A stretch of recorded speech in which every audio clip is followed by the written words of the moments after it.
Good evening, everyone, and welcome to the Dark Horse Area 51 IndyCar Series here on Green White Checkered TV.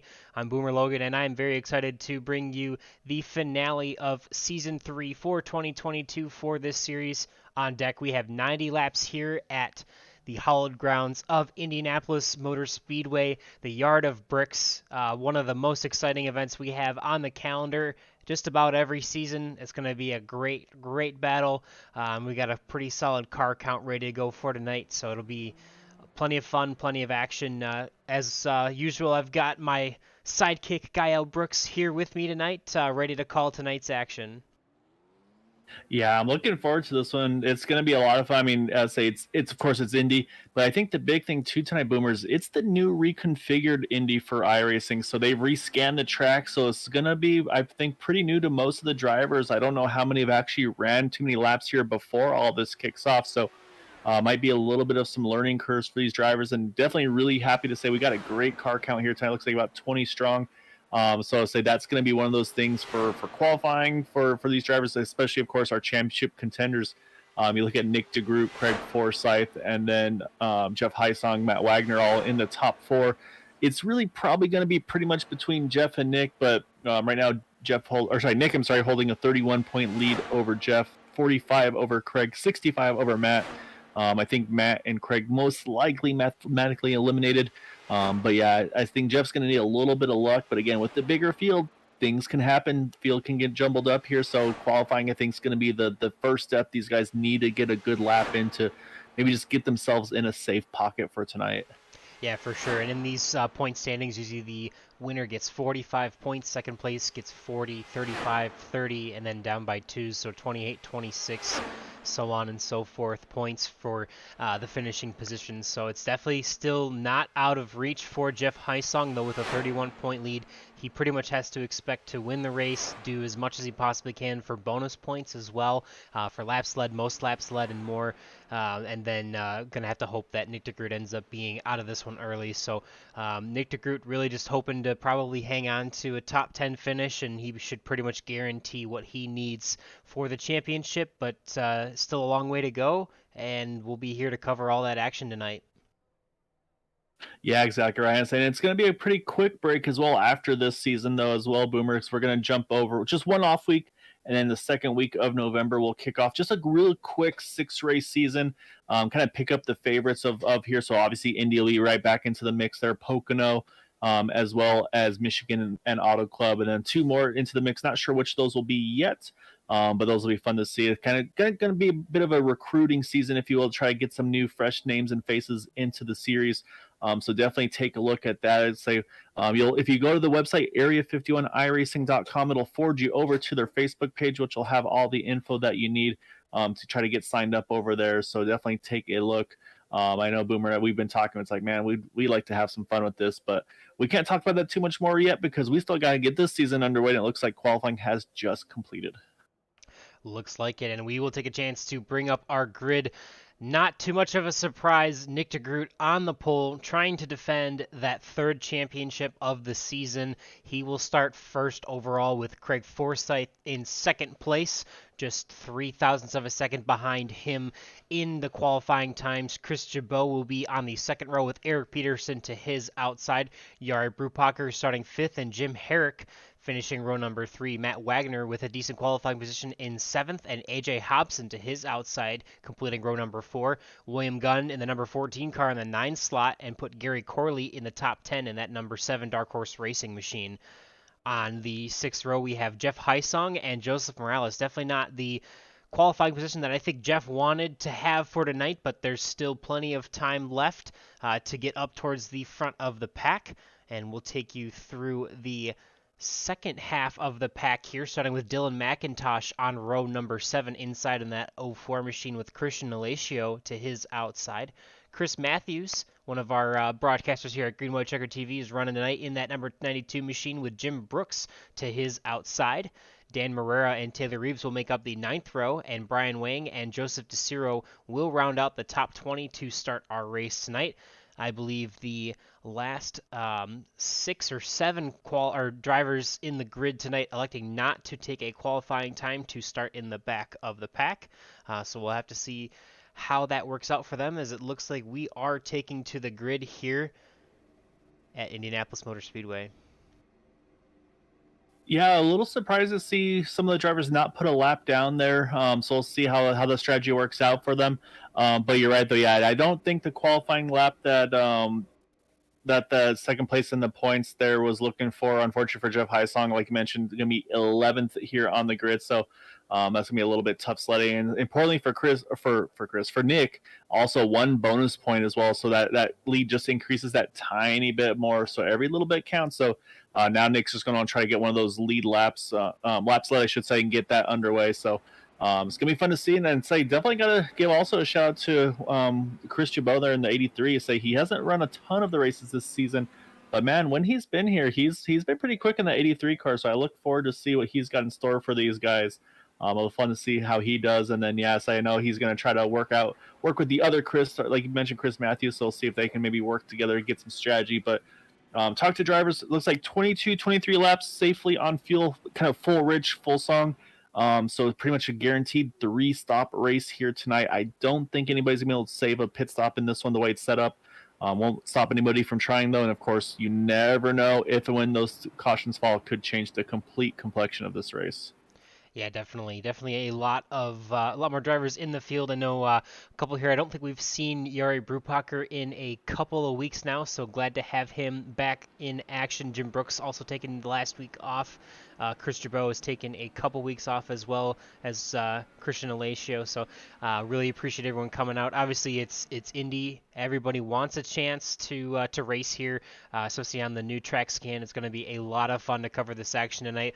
All eyes, I think, are going to be on that number 89 machine. The last time we finished a season here at the Indianapolis Motor Speedway was on the old scan, but it was that number 89 machine getting the race win and the championship. So he is going to look and try to sweep all 3 championships here tonight. So we'll definitely try to take time to look through the rest of the field, but we're definitely going to have eyes on that championship battle tonight, as that is all important because that will be settled tonight.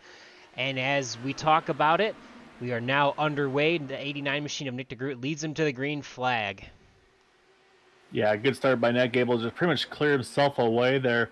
Trying to see what happened to Craig Forsyth, because that card something. Oh, actually, looks like maybe a connection issue for the 27. So yeah, he might have disappeared almost. Yeah, I'm not showing him on the timing and scoring at the moment, so I'll keep an eye out for the 27. That's a heartbreaker for Craig to kick things off. Hopefully, he's able to get back on track, but right now that looks good for Nick DeGroot. Try to lead that first lap here as they come through 3 and 4. And right now you see he's got kind of getting hounded by Eric Peterson, but won't be enough yet. So yeah, give lap number 1 to Nick DeGroot, another bonus point in his pocket. Yeah, those bonus points for sure are going to be quite important. I believe you get 1 bonus point for leading a lap, and I believe it's 5 for actually leading the most laps, I should say. Leading all the laps would also count as leading the most laps too, but I believe it's 5 bonus points there as well. So regardless, definitely doing what he can to take control of this race early on is Nick DeGroot, as he jumps out to about a quarter of a second lead. Jari Brupacher is about a second there behind our leader. But yeah, definitely still a lot of action and quite a bit of draft here that you can expect for a lot of these guys like Jari Brubacher and Chris Jabot to start catching back up to these top 2, as Eric Peterson and Nick DeGroot are going to try and use that leapfrog method to see what they can do to keep that pack from forming behind them and try to break away here a little bit early on, as Eric Peterson already running the fastest lap of the race, 41:07 that time by. Yeah, and that's a great point, is the strategy now between Nick DeGroot, Eric Peterson. Does Eric want to just sit on the back of the 89 and just ride and save fuel, or do they want to try to keep the pace of this race up? Because if they do what they did that last time by, that's going to help the speed of this race, and it'll make it harder for those guys like Jari Brubacher, Chris Jabot to catch them. But right now, I'm kind of getting the vibe of a lot of these guys aren't really ready to make some big moves as of yet. Really, the biggest mover so far early in this one, though, is actually really impressively is Brian Wang in the 25 cars, plus 7 spots in the opening 3 laps in this thing. So Brian making some quick laps early there. Now kind of settling in a 12th spot after starting 19. So yeah, a great initial start for him. Already trying to make another move, it looks like, there on Joseph Morales, try to get into that 11th spot. Can't quite do it yet. But yeah, right now, I do wonder, though, I think some of these guys are just kind of playing it cool. And again, we talk about pit stops and cautions and so on and so forth. I think Indy's kind of a different animal for that because you are, again, the banking is pretty much the same, and you actually come out of turn number 4 before you make that sharp left onto pit road. So I think that shouldn't be as scary as the kind of the bigger ovals that we've seen before. So I think that should be pretty calm on that front. But the other big thing though, Boomer, is Indianapolis Pocono. You can pit here without losing a lap, so that does open up a lot of strategy opportunities. Yeah, for sure. Definitely a lot of opportunities with this 2.5 mile track. This very unique shape, obviously designed almost exclusively for Indy cars. I mean, this is probably the premier oval for racing in these cars anywhere in the world, really. So it's definitely a pleasure to get to cover this tonight, and a lot of fun to watch these guys battle it out here in Indianapolis. It's definitely going to be a quiet race, I would think, so far as drivers start to settle in. Lots and lots of pit strategy that could happen, so I'm sure we'll have to see. This is oh never mind. Sorry, we had Craig Forsyth jump to the pits. Looks like he was able to finally rejoin. So unfortunately, he is now rejoining 5 laps down. So yeah, going to be tough to get out of that hole after having some connection issues. So unfortunately, after that great qualifying effort, not going to be able to show much for it. But back out there at least, and going to be able to finish the race out, it looks like. Yeah, right now it looks like Nick DeGroot kind of just cruise control here behind Eric Peterson. I think he's thinking fuel mileage, it looks like, in that 89, just letting Eric kind of have the pace of this race and just let him run right now. So right now, like I said, not a lot of pressure being put on for those guys. As last time by was actually Gary Corley in the 7 putting down the fastest lap of the race, a 40.83. And that's what I was going to mention is as you get a little bit further in the back, it becomes more and more difficult to pass because you're kind of in this draft train. And so you jump out and you try to make a pass on somebody out of 2 or out of 4. But the problem is if you have nobody in front of you drafting, it's going to feel like you just drug a parachute out from behind you and you're just going to drop a ton of speed. So it's going to be very difficult to pass while everybody's in this about 1/2 a second to 1 second intervals between each other. And that's why you see this gap spread out so equally. Is just because of that draft train that we're running into right now. Yeah, it's definitely, it's almost like hitting a brick wall when you pull out of the draft there. There's not quite that much of a slipstream. Obviously, when you pull out around that, you got to have to time it well. Obviously, you can kind of see that draft train going down the backstretch. You really want to make sure that you can be clear of the car you're trying to pass by the time you get into the corner, because otherwise you might lose a lot of draft, a lot of momentum, and might lose more than just one spot just by not being able to complete one pass. And of course, the other thing too is just with the one fast repair available for these drivers is these walls out of turn 1 and 3 and 2 and 4, they come at you very, very quickly. So I think these guys also know, like, man, if I make one little mistake in that dirty air, I'm gonna have to take a fast repair, and then that's it for the remainder of the race. So I think there's also a little bit of caution being applied by these drivers here early on. Like I said, Nick DeGroot definitely holding about the closest to anybody with the leader of Eric Peterson. Although AJ Hobson, he's definitely keeping Matt Wagner in that 6 car honest on that outside line there for just a moment. And also Matt trying to do the same on Chris Chabot. And watching Matt here, he was running that Nick DeGroot line, I like to call it, because Nick loves to run that outside line, get that clean air, the fresh air on the front wing of that car, and make big momentum through the exit. So I think that's what we're seeing out of that number 6 machine. Again, making that wider turn and just trying to avoid that aero push. Yeah, definitely. There's a lot of ways to combat that. Obviously, you can see how much less he kind of washes out to the wall than AJ Hobson, who we're focused on behind him in that 7-Eleven machine. But definitely a few different ways to try and get around this place. Seems like it's working out okay so far for Matt Wagner. He's up 2 spots in the 5th position, and AJ Hobson behind him actually just ran the fastest lap of the race of 40.78. So speed's starting to pick up here. They're definitely kind of closing in a little bit to our leaders as Nick DeGroot is now all over the back of the 36 machine of Eric Peterson. Into that corner, he was about 1/10 of a second, and then behind him. So starting to close up just a little bit, but for the most part, everyone's just about 3 to 6/10 of a second behind the car in front of them. So just a nice steady stream of draft train in the back there all the way down the backstretch. So it'll definitely I mean, track position obviously almost always king, but definitely king here. You really want to make sure that you are putting yourself in that position towards the end of the race to be able to make those moves, because if you're sitting fourth, fifth on back, you're going to have way too much work to do within the last 5 to 10 laps or so to be even able to consider trying to win this race. So definitely got to make sure that you are in the hunt early on. Obviously, I like where Eric Peterson's just kind of trying to take charge and run some laps, and Nick DeGroot's plenty fine with that as he's got his bonus point for leading a lap and just kind of settling in and running his own race. And Jari Brubacher already having a good night after taking a few weeks off, so it's good to see him back this week and running with us again. Yeah, another thing, of course, is with these cars is, yeah, it's a 2.5 mile track here, Boomer, but these laps, they click off extremely quickly. So right now we're already up to lap number 13 this time around, which means we're just at about I should say past the halfway point. Is actually just right there. Matt Wagner getting around Chris Chabot there to try to take over that fourth position now. So Matt's starting to make some solid ground as, again, talk about these drivers starting, even now halfway through this run, these guys are still picking up great lap times. As again, Gary Corley actually runs the fastest lap of the race with a 40.73 compared to the leaders 41.11, so about 0.4 of a second quicker, and that's the draft difference right there. It's not like Eric Peterson's rolling out of it or running a lower fuel map. 0.4 of a second, that's how much difference the draft makes. That's how much speed these cars are able to pick up on it. So, but looking now, watch Chris Chabot here in the 83. He's on the inside line, but look at the train to his outside. He has no choice. He has to give up that spot to the 4 of AJ Hobson as well. And Jim Herrick's going to try to capitalize as well. And that's what happens when you get out of that draft train. You just, like I said, it's like you put a parachute out and just that car just, like you said, hits a brick wall almost.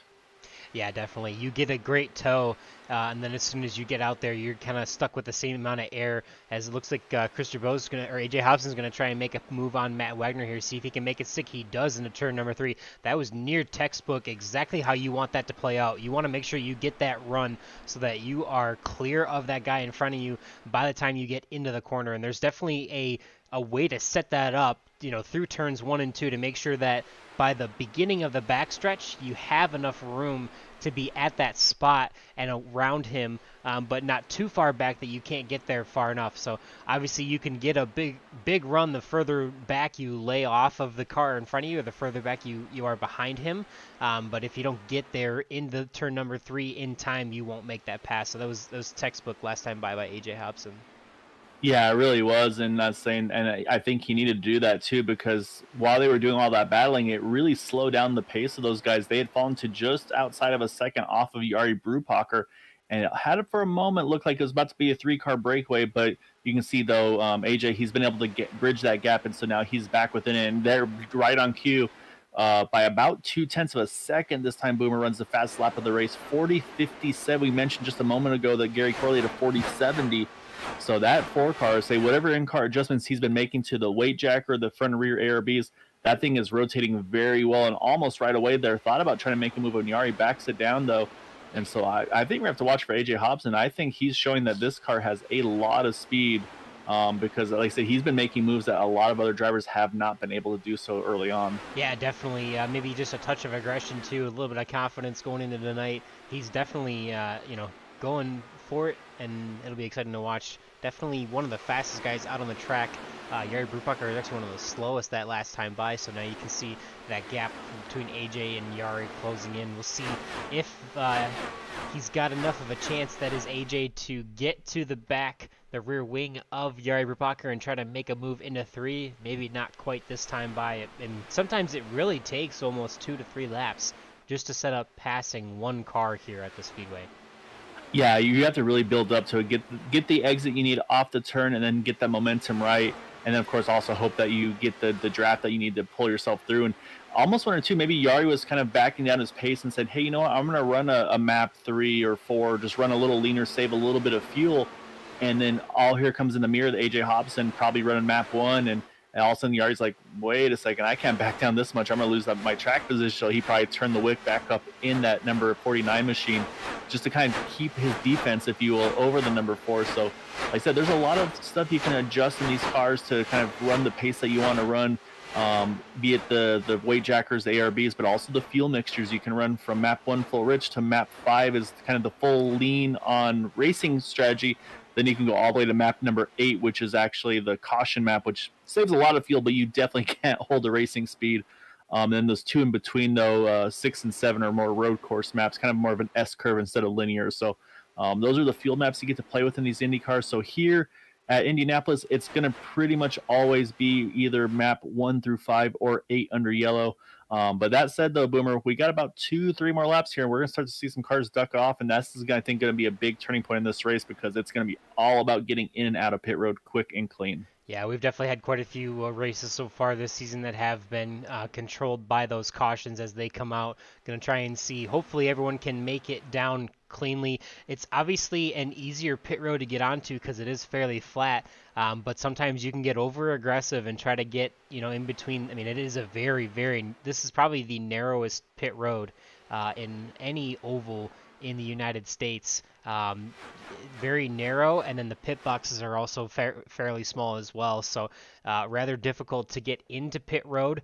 Getting off the racing surface down to the pit line is pretty easy because it is a flat area, no banking really, but you can do pretty much all of your braking in a straight line, but once you get to that pit lane, you got to make sure that you're inside that concrete wall and not locking it up and losing control and hitting that wall. So definitely pretty treacherous as far as once you are actually on pit road, and we'll definitely be paying attention to that.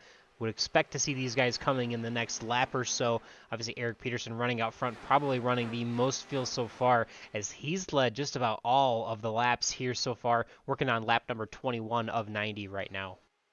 Yeah, and the thing you mentioned to me is the pit wall. That pit attenuator when you get out of turn number 4, and if you're trying to hit pit road, it comes up and it gets pretty intimidating as you get out of that turn to hit pit road. So that's the one that, like, to me is just like you see that you're like, oh man, I gotta make sure I'm not to the left of it or to the right of it. I gotta make sure I hit that spot on there. But actually, Matt Wagner now he's going back after AJ Hobson, so move Matt now back up into that 4th spot. Gets a little high out of turn 1. Could see a kind of a repass there by the 4, but looks like he's gonna hold onto that spot for now. And I think we're seeing here, this is the aggression these guys. You see even Eric Peterson, he's trying to break the draft a little bit there, and he actually just called out, so 36 going to hit pit road. Makes sense. He's the one that's been leading this whole way around, so he burned the most fuel than anybody. So I expect to see the 36, and probably not a lot of other cars probably all able to save a little bit more. So Eric Peterson going to lead the field here on the pit road. As we see this narrow pit entry here, pit road speed doesn't start until these yellow cones as the pass is right there. So you'll definitely see a few people trying to get aggressive into pit road, but it's definitely one of those things where it'll be treacherous. Obviously, we've seen our first car be successful at it so far in Eric Peterson. Expect to see more drivers coming this time as Nick DeGroot now inherits the lead. And that's going to be my big question is who will be the next one to hit pit road? You would think, okay, yeah, it's going to be Nick DeGroot because he's just been up front this whole time. But I don't think it's going to be. I think he's been saving a ton of fuel. And actually, I just heard queuing up is going to be towards the further back. Joseph Morales, he's going to hit pit road, as is Jim Brooks, who's 2 cars behind him. So Chris Jabot just hit pit road in the 83. So that's one of our front runners as well. So yeah, so we're starting to get some takers here as we get to lap number 24. As we can see just behind the scoring pylon here, quite a few drivers coming into the pits. A lot of them we've already mentioned. Nick DeGroot is going to stay out for now with Jari Brupacher now taking over 2nd place. Promote Matt Wagner to the 3rd position and AJ Hobson to the 4th position with Jim Herrick in the top 5. Gary Corley currently running 6th. William Gunn, Jeff Heisong, Brian Wang, and Dan Morera top 10 in the middle of this pit cycle here. So those guys are the ones who have stayed out so far, as well as Chris Matthews. Everyone else making their pit stops early on here at lap 23, 24, 22, 23, 24, as we see Matt Wagner and looks like Gary Corley in this time by, as well as Chris Matthews. So leave it to 8 drivers now who have yet to pit. Led again still by this number 89 machine of Nick DeGroot. Working on lap number 25, you see a couple cars coming out of pit lane. They are currently 1 lap down as they come out of the pits. So Joseph Morales is the first car 1 lap down right now. And Eric Peterson and Chris Jabot have come out ahead of our leader on this pit cycle so far. Yeah, I'm here comes Nick DeGroot. I wasn't sure if he's going to go one more or not, but here he comes, and he's pretty much leading the rest of the lead lap cars on pit road. And it was getting pretty tight there on the entry, but it looks like everybody's going to get through. It looks like the fuel saver so far in this race, though, going to be Dan Marrera, able to go another lap here to get, looks like it's going to be lap 27 when he hits pit road. So we're just about complete with our first set of green flag pit stops. And so far, knock on wood, everybody's been clean and green. Looking at pit stop time, everybody's has had pretty good pit times as well. So no speeding penalties or anything like that. So hopefully these guys can continue the trend.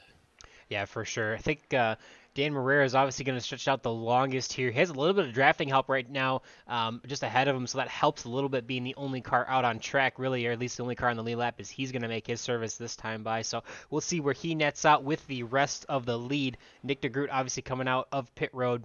He will actually be resuming the lead if he can pass Dan Marrera there. And you actually see he gets out just ahead of Eric Peterson. And actually through that pit cycle, we actually promote Jari Brupacher. He will eventually assume the second place position. So Jari able to leapfrog Eric Peterson there. So unfortunately for Eric Peterson, because he had to pit early, he ended up coming out 2 spots behind where he came in. And then Matt Wagner will be pretty much where he was, with Chris Jabot actually being promoted by a couple spots. Jim Herrick as well getting around AJ Hobson. So looks like as of right now, Dan Marrera is coming out 9th, 10th. He's going to fall fairly far back in the pack, I would think, by the time he gets back up to speed here. So we'll take attention back to our leader of Nick DeGroot. Everyone's pretty much locked into right now having to pit at least 2 more times for the rest of this race. Obviously, with going about 22, 23 laps, there's no way that they could make it to that 2-stop mark for the whole race, which would be about 30 laps. So definitely going to be about 2 more pit stops, unless someone can save fuel if we had a lot of yellows coming out. But so far through the pit cycle, we have been clean, green, and a well-oiled machine. Yes, and the answer to your question on the pit stop cycles, I was watching the pit lane times, and that's been the telltale right there of why the positions changed. Nick DeGroot was on pit lane for 40.8 seconds, whereas Eric Peterson was on pit road for 41.93 seconds. So just 1.1 second difference, but that was enough, because right now you look at the interval between Nick and Eric, and it's about 1.1 seconds. So that was the difference in the pit stop on pit road, getting in, getting out of pit road. Nick was able to be just that second quicker, and was actually the quickest car on pit lane. They're the only driver in the 40-second mark. So really, really good job by him. The other one that was right on the mark, though, was Chris Jabot. He had 41.07 on pit road, or I should say total pit lane time. So that's where the 83 was able to get some track position back as well. So getting on and off pit road, that's going to be crucial here tonight, Boomer. And those two definitely aced it this time around. Yeah, and even look back at William Gunn. He's within a 1/10 of a second of pit lane time. So between the speed limit signs, or the speed limit lines, I should say, on pit road, he was only a 1/10 slower than Chris Jabot, the 3rd fastest through that. He's actually sitting in the 8th position right now. So definitely a good opportunity for him, William Gunn, as he's up 1 spot on the evening. So good opportunity to show off his skills, as well as there's only a handful of drivers that were able to be just around that 41-second mark for pit lane time. Definitely makes a huge difference, as we actually see, looks like Jim Brooks is coming in this time by. I think that's his second I'm going to say it's probably unscheduled. Yeah, probably, to me, that means he probably caught the wall somewhere in that 51, which has probably forced him to hit pit road. So I'll try to take a look, see if I see anything that stands out. Yeah, you see him coming down pit road right now. I just saw back. I went back a lap, and yeah, he caught we talked about how difficult turn 1, turn 3 were. Was just a little high in turn 1, caught the wall, and it was pretty severe contact, so I had to jump in and get that fast spread taken. So that's why he hit pit road. However, unfortunately, we do have one retirement. I'm going to pull him in now, because he has been one of our perennial front runners and championship contenders, and that's going to be Craig Forsyth. And unfortunately, Craig, looks like either hardware or internet connectivity was not your friend this evening. Looks like that's going to get you out of the race here early tonight. But not the way you want to end the season, but I mean, it's definitely been a really good season for you, especially coming on strong that second half. Oh, actually, as I said that, I think he had just disappeared, so I think he may have internet issues again. Issues may have just reared their head again, unfortunately for Craig. So if I see him peek back in, we'll try to grab him again. And get that interview, yeah, for sure. Yep, no, it looks like he's completely gone from the Discord server. So unfortunately, yeah, as well, that excitement we've been talking about, there's more excitement Yeah, actually on the track. Look at this. Yari Brubacher took the lead from Nick de Groot. Nick de Groot taking it back, saying, I want to lead this race and I want to win this championship. So boding very well so far for Nick de Groot as his championship contender in Jeff Hysong, currently sitting back in the 9th position. Jeff, as you can see just at the top of the screen there, he's about 6 seconds off of our leader and about 4 seconds behind William Gunn here. So you can kind of see the gap in the pack here behind William Gunn in 8th place is about 4 seconds to Jeff Hysong. So there's definitely quite a bit of gap there. And, it's definitely not something that Jeff wanted to see during that pit cycle. They're definitely quite a bit off of that lead pack, not getting any draft from those guys. So it's almost like he's leading his own pack here, and he's probably having to go full rich and burn a bunch of fuel himself. So not going to bode well for pit cycles for him at all. Yeah, no, what Jim sorry, not Jim. Or Jeff, there we go. Words are hard. Yeah, what Jeff needs to do here is I think he needs to actually probably get in communication with the drivers around him. In this case, it looks like it'd be Brian Wang in the 25 and say, hey, or maybe even Jim Brooks since he's off cycle here. Where it's like, hey, we need to start doing the draft. We need to start swapping draft here and kind of get the run out of turn 2, turn 4, pass one another, and just use the draft for all it's worth to get back to this lead pack. Because right now, all you're doing is trading lap times with the leaders. Nick de Groot ran a 41.22. It was a 41.19 for Jeff Hysong, so only 0.03 of a second. So it's just, yeah, it doesn't make sense for these guys, unfortunately, to stay in line like they are in that second pack. If they want to have a chance at this, they need to get aggressive and start trying to jump each other. And one of those that I could see doing it would be that 51 of Jim Brooks. He's like, well, hey, I'm already a lap down. Let me just try to see if I can get the pace up here. And I can also burn a little bit more fuel than you guys, as I had pitted on lap 29, compared to everybody else around the 23, 25 range. So right now, not seeing anybody thinking about doing it. Looks like everybody's pretty settled in here. So at some point, though, you'd think that's going to happen. But right now, the closest battle on track here is right here. Eric Peterson, Matt Wagner. Matt is trying to work that second lane, see if he can find a way around that number 36. But again, he's got that draft train to fight. Yeah, for sure. I mean, Matt's really kind of running a different line, as we've already mentioned there, running that second lane, trying to make something happen as he gets a little close to the wall there in turn number 1, or off of turn number 1, but it seems like he doesn't wash up nearly as much, so I don't know if just that style of that second lane, he's able to not get as tight, as it looks like Chris Jabot is actually going to challenge him into turn number 3, and I think they're going to enter side by side, so we'll have to see if Chris Jabot is able to make the pass. Oh, he is actually able to make the pass into turn number 3 there, take it away, and it'll promote him to the 4th position, Matt Wagner back to the 5th position, as he's got a couple more, Jim Herrick and AJ Hobson just behind him, that are really hungry to try and get around Matt Wagner as well. So hopefully Matt didn't lose a lot of momentum there, as we're going to be side by side here. AJ Hobson's going to be on the inside of Jim Herrick. Nope, not quite making the pass there, trying to make something happen. Jim Herrick taking the outside lane. Tight. Yeah, very tight. We'll see here. Herrick's going to have the draft down the back straightaway, and you see there he's going to get the momentum, and AJ Hobson's just going to have to tuck back inside there, but just goes to show how strong that draft is on that outside lane in the backstretch. Yeah, and that's what these guys have to do is they need to go where the other car isn't. They see right there, oh, man, AJ Hobson actually going down on the rumble strips a little bit there, maybe a little lower than I'd feel comfortable doing, but yeah, and that's why Matt Wagner was running that second lane. He said, well, these guys are running low. I got to run somewhere, get that clean air on the wing. But a great move, though, by Chris Jabot to able to get around him. But, man, it was tight. You saw a little bobble out of that 83 as he made the pass as well. So, but, yeah, right now, though, say Nick's kind of taking over the point, though, like we saw Eric Peterson doing earlier. So based on this, though, you kind of expect to see here that it's going to be Nick de Groot, probably one of the earliest in, or maybe actually might even kind of turn into a wash where maybe he and Eric Peterson have to pit together. Again, probably I'd say at this point, probably around the lap 40, probably 47, 40, yeah, probably 46, 47 mark, I would suppose, just based on Nick going 25 on the first one to Eric Peterson's 22, because, yeah, I just don't see a lot of fuel saving out of this 89 right now. Yeah, for sure. Definitely going to be not super close on fuel. Obviously, for the most part, the only one that had to go shortest on the pit cycle, again, was Eric Peterson, who had 22 laps. So as long as Eric Peterson can, not repeat 22 laps every single pit cycle, he should be okay. and Nick DeGroot obviously just trying to go as hard as he can. Obviously, lap 25 was his last pit, so we would expect him to start thinking about having to come here in probably about the next 10 laps or so. And yeah, definitely in the next 10 laps or so. So we'll have to keep an eye on that. Jari Brubacher still having a really strong showing here after being absent for the last 3 or 4 weeks, but stepping back into it and doing pretty well. He's had some bad luck. I mean, for 2 seasons now, just had pace and caught up in, how many silly accidents, but it's good to see him having a good running here so far and see if he can try and steal a win from our championship favorite.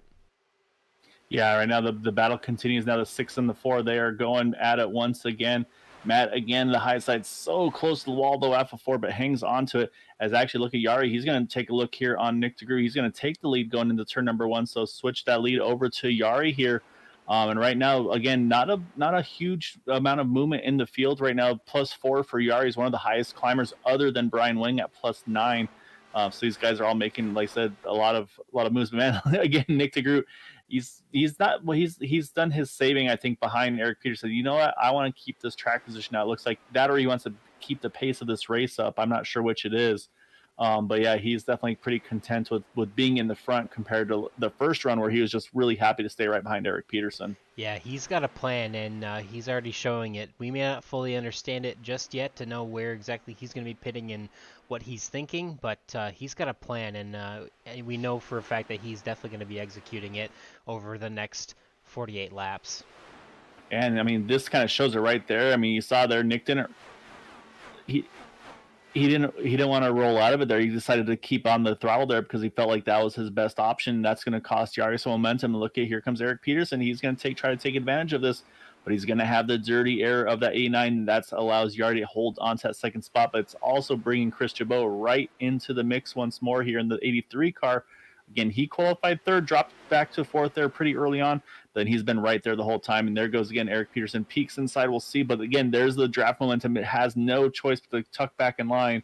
And you see there, he runs that second lane above Jari to try to, again, keep that clean air on that front wing. So right now, keeping an eye up front. I say again, so if we look at lap times, or pit stop times, I should say, again, Eric Peterson, the earliest on pit road at lap number 22. So based on that, you'd expect to see him at 44, but I feel like in the draft, he's probably gone an extra lap or two on the tank on this one. So I would say more likely you'll see him around 45, 46, I feel like would be about the right number for Eric here for this next stop. Also, Chris Jabot pitted at 23, so same thing, probably about 46 or so. So it's going to be very interesting to see when these drivers hit pit road, as once again you see Jari gets back around Nick DeGroot. And that's really what it is right now, is you got to make and choose your time to make the moves to get to that front. Earlier he waited he wasn't far enough up before he made the move there, and that's why they stayed side by side. This time, though, he was able to do that leapfrog and easily clear the 89. Now the 89 is going to try to do the same, and again, able to make that pass happen there. And again, doing this right now will speed up the pace of the race, because Jari last time ran a 40.87 compared to a 41.16 for Nick DeGroot. And we watch this time, it's going to probably flip-flop, as Nick's going to probably run a quicker lap there. We'll wait for that lap time to update here. And sure enough, Nick runs a 41.05 to 41.20 for Jari Brubacher. So that's the difference of the leapfrog. It'll gain you a tenth or two a lap, and that's why I had been mentioning, Boomer, is if I'm Jeff Heisung, I want to start doing this leapfrog with those guys behind you, because it's almost a 5-second gap between himself and William Gunn, and he's running in the 41.30s. They aren't working together, and unfortunately, that's what's causing them to not make any gains right now up on the track. So they're gonna have to either have a yellow or they need to work on their strategy here. But get ready, pit stops are gonna be opening very soon, as we just crossed 45, coming to 46 now. Yeah, you can see back here, Jeff Heisong now about 7 seconds off of our leader. Not really that much. You can see how far away that gap is into turn number 1 there. As you see, looks like Joseph Morales now and Taylor Reeves taking to pit lane, but not as much organization between Jeff Heisong, Brian Wang, and this 3-car pack with the lap car of Jim Brooks here as well. Definitely not going to be giving Jeff Heisong his best advantage to try and get back up to that front pack and try to make something happen. But Joseph Morales, Taylor Reeves, and now Dylan McIntosh in for their second service of the race. We'll jump back up to the leaders, and still looks like Nick DeGroot able to stay out a couple more laps as Jari Brubacher continues to leapfrog with him up at the lead.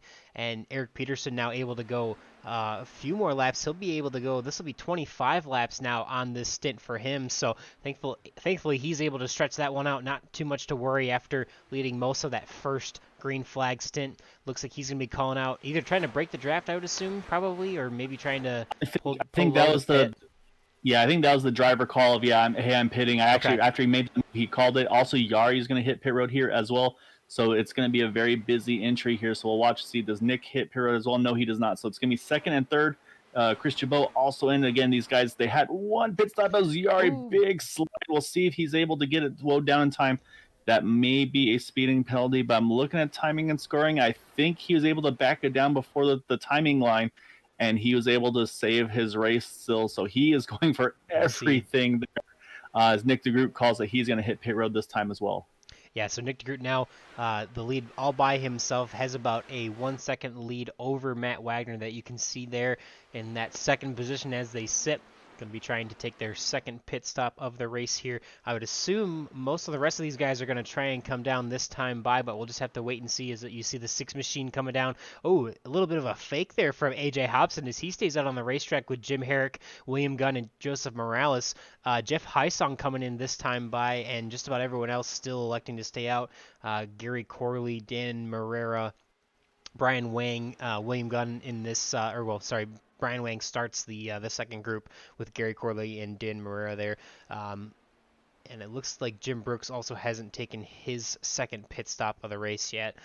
So definitely still, there's still plenty of action to be had. You really got to make sure those guys that were in the top 9 or 8 or whatever in that first draft pack, they're really going to be working hard to stay in that there, and anyone who's not in that is going to be doing what they can to make that advantage up towards the end of the race, or by the end of the race, to get back up there. But as of right now, we resume with the lead to Jim Herrick with William Gunn behind him, Brian Wang and Dan Marrera currently in our top 4 who have not pitted yet. Everyone else who has not pitted is a lapped car. I gotta interrupt here, Boomer. We have a big update here. Black flag for Nick DeGroot. I believe possibly unsafe pit exit or speeding on pit exit. Not sure which way. He's back on pit road. Second. Wow. Yep.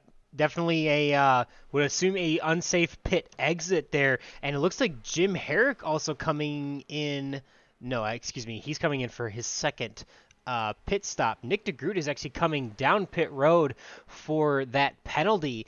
That is huge championship implications, especially now that Jeff Heisong is sitting just inside the top 10 and has gotten his second pit stop underway. So Jeff Heisong just ahead of our leader of William Gunn, the first car not a lap down. That's going to be huge. Nick DeGroot is going to go at least 1 lap down here as he comes out, and it's going to be a solid 1.5 laps down to our leader, almost 2 it looks like from that penalty, though obviously the leader still hasn't yet to pit, and William Gunn will come down pit road. So by the time it shakes out, Nick DeGroot should still be about, I would say, maybe 40 to 50 seconds, so just over a lap, I would think, behind the leader, or if not just ahead of the leaders, but almost a lap down. So that is absolutely huge for Nick DeGroot, as you can see now finally rejoining the track. So that's going to give the lead to Dan Marrera for now, but Matt Wagner actually will eventually inherit this lead. He's out ahead of Jari Brubacher by about 6 seconds. Matt Wagner had one of the fastest times in between the pit road speed limits at 40.53 seconds. I believe that's the fastest of the race so far, including our first pit cycle. So Matt doing some hard work to get out to that lead, and now Jari Brubacher still continuing to maintain that second place with AJ Hobson in third. Eric Peterson now down to what will be 4th place once Dan Marrera finishes his pit stop here, and Jim Herrick now in the 5th place. So yeah, that's huge for Nick DeGroot. Yeah, I went back and I looked, and I think even though he had the number 1 pit stall, I believe he just went above the speed limit on pit exit before he got to the line there. Pit speed limit's at 60 miles an hour, and I saw at the line it was about maybe 64, 65, and sometimes you have those zones where maybe you can cheat a mile an hour or two, but it looks like he maybe just got a little too much, unfortunately, and that's what I believe wound up biting him, because I looked at the exit, everything there looked safe, so I believe it was a speeding on pit exit. So yeah, so this is very, very nervous times for Nick DeGroot now, because like you said, he's actually sitting one lap down, but he's also not the first car one down, as right now it's actually Chris Matthews in the 92 who's in that position. But that being said, though, Nick is only about a short shoot away from catching them. But that being said, then now you got to go back to look where the leaders are compared to the lap cars, and that's going to be Dylan McIntosh is the first of these leaders are going to catch, and same thing, they're right there as Matt Wagner now leads over AJ Hobson, Yari Brupacher. Unfortunately, I'm not sure if it was, it looks like a slow pit stop or a mistake possibly for Chris Jabot, as he lost about 4 seconds, if actually 5 seconds, it looks like, on pit lane. Almost wonder if that 5 seconds usually, no, it's not on pit time. So yeah, so something happened to Chris as well. So yeah, everything kicking off on that second pit stop, unfortunately, for a lot of drivers. Yeah, so I think that would just be a slower, maybe he locked it up and slowed down getting in or what, not entirely sure, but definitely an opportunity there missed for Chris Jabot, losing a couple spots there. He's now in eighth position, down 5 after starting in the third position. So yeah, it's definitely going to be an interesting race. Jeff Heisong is now promoted to 7th place with Nick DeGroot back in 18th. So just a moment here, I'll try to crunch some numbers for you to just predict what that would mean for the point standings and if that would be enough for Jeff Heisong if they both finish this race where they're at to win the championship. But we'll run those numbers and we'll be back with that in a second. Yeah, I went back and I looked for Chris Jabot, and actually what happened was he overshot his pit stall, had to back it up, and that was enough to cost him those 4 seconds. And that's the difference between him being in the lead pack and being in the second pack that's being led by Jeff Heisong, sitting right now in the 7th and 8th position. But you're right, though. Right now, obviously this is very scary times for Nick DeGroot, but Jeff Heisong hasn't had the race that he's been hoping for so far. He hasn't been able to lead a lap, I don't believe. And like I said, he's still 5 seconds away from having anything going on. But actually, we got something going on here. AJ Hobson down on the apron here. He's off the pace in that 4 car. I'm going to go back and try to take a quick look to see, because AJ Hobson was up there with Matt Wagner, so not sure what wrong with the 4 machine, because he was coming out of turn number 2, and everything looks good here. And yeah, he just pulls off onto the access road on the 4 car. Not sure what happened to AJ, but this is another unscheduled pit stop for the 4. So this is, again, he was second place coming into that pit stop right there, and that's not a scheduled pit stop. So unfortunately, troubles for now the 4 of AJ Hobson as well. So yeah, the second half of this race, Boomer, it's getting a little crazy here.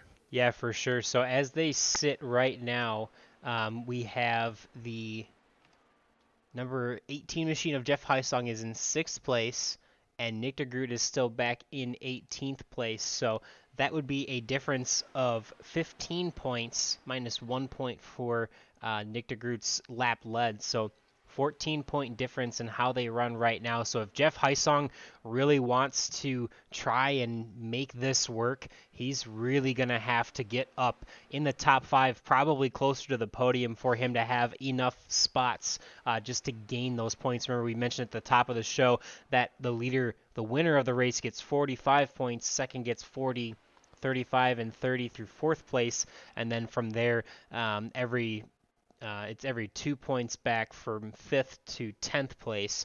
So definitely a bigger advantage for him to finish inside of the podium placings. So hopefully he can get up there and try to make a run at this championship. But as of right now, not enough for Jeff Heisong, even with Nick DeGroot sitting back in 17th place for Jeff to try and jump him and win this championship. Yeah, and that's the thing, is like, this has definitely not been a typical Jeff Heisong race here so far tonight. I mean, he's been top 5, top 3 pretty much all season long. Just unfortunate, this one just for whatever reason just hasn't clicked for him. So really for Jeff, I mean, he's gonna need a yellow to be able to get into the mix. And while you say, okay, yeah, but a yellow is just gonna bring Nick DeGroot right back into it, not necessarily right now. Nick's the last car on the lap down right now, sitting still in 17. So he's got Chris Matthews ahead of him, Jim Brooks ahead of him, Dylan McIntosh ahead of him. So he wouldn't be getting the lucky dog right now as things run. So Yeah, for Jeff here, like I said, he's gonna need a yellow to give himself an opportunity to get back into this mix. But right now, what's been happening is over and over the course of this run, though, we keep losing drivers. So now we're down to, I believe, 5 drivers in this main lead pack from Matt Wagner back to William Gunn. And I just heard over the chat that Chris Jabot and Jeff Heisong, they're going to try to work together, try to do that leap draft like we talked about, try to improve their lap time. So I'm going to try to keep an eye on lap times as they run compared to our leader, Matt Wagner. Last time by Matt was a 41:15. Jeff Heisong crossing the line now. It was a 41:17, 41:11 for Matt Wagner. So I think they're starting to build up to kind of getting that comfort zone for how to kind of get this done. Because when you've done it with somebody week in and week out, it's a lot easier, let's say, for Chris Chabot and Jeff Heisong. They probably haven't raced together as often. So there's a bit of a learning curve of what's the right way and timing it and all that. So there's going to be a little bit of practice having to be done, I think, before they really perfect it. But I do like that. I feel like they should have done it in the second run, not this run now. But hopefully it won't be too little too late. Because, I mean, we still do have over or under 30 to go. So it's going to be tight, but so I like the attempt, though. At least give this an honest chance here.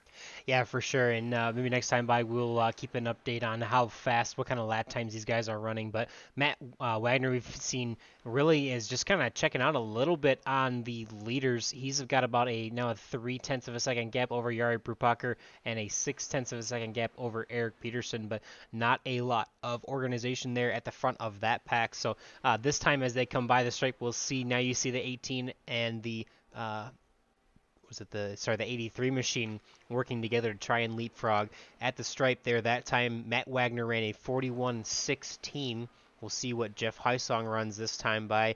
He runs, as it updates, a 41:11. So not that much of a difference there to our leader, unfortunately, but definitely an honest effort to try and make something happen. As you mentioned, really unfortunate that they didn't try this earlier to try and mitigate that gap that they were losing to the leaders, but unfortunately now it's grown to about 8 seconds. I don't know if Jeff is going to have what it takes to get back up to that pack unless someone in that pack has an issue, or if someone like Jeff Heisong is able to leapfrog quite a bit on the next pit cycle, but we'll have to see. You got Jim Brooks there getting really squirrely off of 4. It hits the pit wall. I don't think that's going to throw a caution, but I think that's going to be the end of his night. That's the end of the night because we already know he had to take a fast crash. Yeah, that's a big hit there off of 4, and then straight into the attenuator. And then we talked about it during pit stops. That's the one thing you see that you're like, oh, that's the last thing I want to hit. And so he caught it and unfortunately just had no control of that car and then just, right into the wall. And that was it. And sure enough, is manually disconnected. So not the way he was hoping to end the season. He's had some really good Indy races, but just unfortunately tonight, not one of them. So unfortunately for him, I say that's going to be an early end to his night. And also unfortunately for Jeff Heisong, this race stays under green. He was hoping that the car will ricochet and come to a stop on track to throw a yellow, but no such luck for Jeff on that one. So, and the other thing this does is I believe that also gives Nick DeGroot another spot on track. So now it puts him up into 16th position. So every little bit's going to help Nick. And again, he's still sweating bullets, I'm sure, in that number 89 machine. But so that I think is definitely a bullet dodge. But now, Boomer, here's the next question I'm thinking I've got, though, is going to be, it's Indianapolis. You can pit up front without losing a lap. Do you kind of go backwards here and say, you know what, I'm going to pit with about, let's say, 21 to go because safely you can make it to the end from there?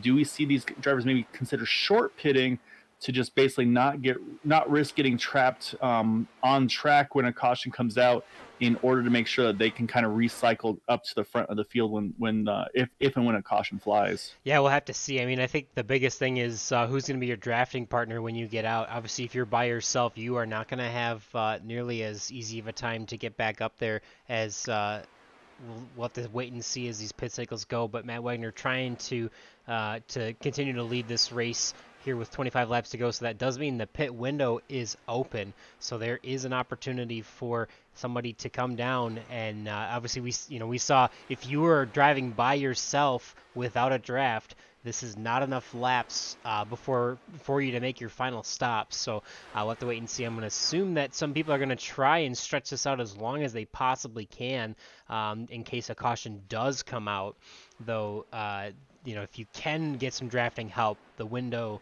for their final pit stop is definitely open for that. Yeah, and I think that's where, if I'm Matt Wagner to William Gunn, I consider short pitting. I think maybe once I'm in my window, because again, these cars are very happy when they're light on fuel. I don't think tire is going to be enough of an issue tonight. So I think once you're safely in your window and you say, I know I can go full rich to the end no matter what, I dug off. I say I'm gonna gamble. Maybe I even catch a draft of a lap car to steal some extra speed off of them. If I'm Jeff Heisong on back, I cannot pit until all the leaders pit, because if you do pit, that 6-7 seconds of a gap you've got between yourself and the lead pack, you're gonna be trapped a lap down. So for the top 5, I say yes, you short pit. If you're 6 on back, you wait until you absolutely have to pit, or until you know all the leaders have pitted and you can cycle in front of them as well. So that's my strategy if I'm these front runners. I mean, honestly, yeah. But you said the big question is also the drafting. Do you have anybody maybe try to tandem with or things like that? But if you get a great in and out lap, maybe you actually break the draft and you don't even have to worry about anybody being around you. Break that maybe 2-second mark, and then they have to tandem just to even catch you. So, and speaking of which, right, I say Matt's starting to sneak away from Yari here. So this is, again, like if Matt could sneak away just a little bit, get a great in and out lap, he could break free of this pack and just kind of go smooth sailing to the end if we stayed green. Yeah, you see here now he's pulling up on this lap car of AJ Hobson back in 17th place. Ooh, look at the 36 machine taking to pit road. He might have made a little contact with that outside wall there as he gets down into pit road cleanly, but he's going to make his his last pit stop, I should say, is quite a few of the lap cars as well. Actually, take it back. Chris Jabot, Joseph Morales on the lead lap, taking their final pit stop. Yep. Taylor Reeves and Dylan McIntosh, who are a lap down, also taking their final pit stops. So that'll leave Matt Wagner on the lead. So something to note, as they sit right now with Jeff Heisong even in 5th place and Nick DeGroot in 15th, Jeff Heisong would have to win the race as it sits, with Nick DeGroot in 15th place, now in 14th place, but he would have to win the race, and Nick DeGroot has to finish 15th or worse to tie in the points standings. So if Nick DeGroot can finish 15th or better, he will tie in the standings regardless of where Jeff Heisong finishes. So still boding well for that 89 machine, but definitely not as smooth of a night as he would have hoped for this potential championship crowning race. Yeah, no, this is like you said, he wants to win the race and the championship. And it's like, so yeah, and yeah, you're exactly right. I went back and looked at Eric Peterson, set serious contact with the wall off 4, but just said, you know what, straight to pit road, took his fast pair, and I mean, he's in his pit window to make it to the end. So I love the quick thinking of Eric's part. Yari and Matt, they're not going to wait. They're going to react. They come in together. And it was a pretty good pit stop for AJ Hobson, for Eric Peterson. It was pretty quick there, 40.33. So it was a good in and out. And actually, you see Matt Wagner's coming out right behind a car coming out of his pit stall. So that could have slowed Matt up a little bit. That could have been a benefit for Eric Peterson. We'll have to wait and see as both those drivers just slide into. Oh, Yari overshoots his pit stall. This is going to be a heartbreaker for Yari. This could cost him a lot of track position. And that could be enough for Matt to break the draft. And I think it's actually going to be guaranteed to break the draft because Matt's already on pit exit and down and away. But now the question is, where is Eric Peterson? I think this could be the battle for the lead. All right, so Jim Herrick there just pitted that time by. William Gunn is going to resume the lead. So of the drivers that pitted, Matt Wagner now coming out just ahead, it looks like here, of Eric Peterson. You see that gap there, about 3 to 4 seconds there back to Eric Peterson. So that will potentially be the race for the lead at the end here, putting Matt Wagner in a great position to try and win this race now. We'll have to wait and see where they come out because William Gunn still has to make his pit stop, as well as Brian Wang, Dan Marrera, and Gary Corley. Jim Herrick coming out of the pits, and Nick DeGroot entering the pits this time by. And actually, Matt is doing exactly what we just talked about, Boomer. He's got over a 3-second gap on Eric Peterson, so he's done his job. He's broken the draft. He can just try to run away with this thing. It's going to now be up to these guys. And actually, a great pit stop by Jim Herrick. He's going to jump out behind Matt Wagner ahead of Eric Peterson. So a great in and out lap for that 40 car. That's going to put him net second at the moment. So this is going to force the 40, the 36 to 49. They're going to have to work together to catch that 6 machine. Otherwise, like I said, because Matt's got 2.5 seconds right now on Jim Herrick. Otherwise, he can just set sail. So right now, like I said, Matt now, he's saying just let this thing go green. I do not want a yellow. I want this to go green to the end. And like I said, everybody else, they're going to have to start putting down some big laps to see if they can catch that 6 machine. Yeah, for sure. Matt Wagner is really, I mean, every pit cycle here has distanced himself from everyone in front of him. He has consistently been the fastest under pit road speed in the last 2 pit cycles. So he really has been doing everything he can to get the most in and out and on a pit road. As we see Gary Corley now and Dan Morera getting their final pit stop underway. William Gunn continues to lead this race with now he's going to be coming down this time by, so you saw, I believe, Jeff Heisong just behind him. Jeff Heisong was the first car 1 lap down, and then Brian Wang will now actually inherit the lead, but Jeff Heisong is back up to 7th position, back on the lead lap. He is currently 35 seconds behind the leader of Brian Wang, but he is roughly 11 seconds behind Matt Wagner, our leader, and about 7 seconds behind Jari Brupacher. So it's still going to be this. So Matt Wagner's kind of on an island by himself, who will eventually re-inherit this lead. Jim Herrick back by about 2 seconds, and Eric Peterson just behind him. Jari Brupacher about a half a second behind Eric Peterson, and then Jeff Heisong has an 8-second gap there back to them. So really the tale of Matt Wagner by himself, a pack of 4 cars, and then Jeff Heisong, who will eventually inherit, I think, 6th place. So yeah, Matt Wagner definitely putting on a clinic as far as the pit cycles go so far. Yeah, but that being said, I'm watching lap times, and lap after lap, though, they have been quicker. Jim Herrick on back, it's been about a tenth a lap, because remember, we talked about 2.5, 2.6 seconds. It's now down to 2.4, and it's still continuing to close. And actually, I'm watching Jim Herrick. He's actually playing defense on Eric Peterson. Again, I feel like they need to work together to have a chance to get after him. They haven't said anything on the chat, but right now they're it seems like they're trying to just battle for the second spot. And actually, in doing all that weaving on the backstretch, it's cost them about a tenth of a second. So they need to work together here. Jim's got to realize, hey, if we want to have a chance to win this race, we need to team up. And then if we decide with 5 to go, yeah, it ain't happening, then decide, okay, let's go after it. But I just saw Eric Peterson get around Jim Herrick now, so I'm going to start watching lap times again. Hopefully they're on the same page here to realize, hey, this is what we got to do to try to win this race. So and if they do get back up to him, they're also going to bring in William Gunn, and William's got about 5 to 6 fresher lap tires than a lot of these other guys. So this could get intriguing as well. I don't know if tires will play enough of a role, but if William can work it right, he could be in a good spot here as well. Yeah, William Gunn's really managed a great race so far. He's only up 4 positions after qualifying 9th, but having a great run, and I mean has been really clean on every pit cycle. Pretty average as far as time, in and out of pit road, but has been there when it counted, and hasn't made really any mistakes, which has really been the tale of most of every driver beyond this top 5 right now. It just one small mistake got them too far back in the draft, or got them upset in a pit cycle, and obviously Nick DeGroot making AJ Hobson and Chris Matthews making some big mistakes on pit road to be back where they are.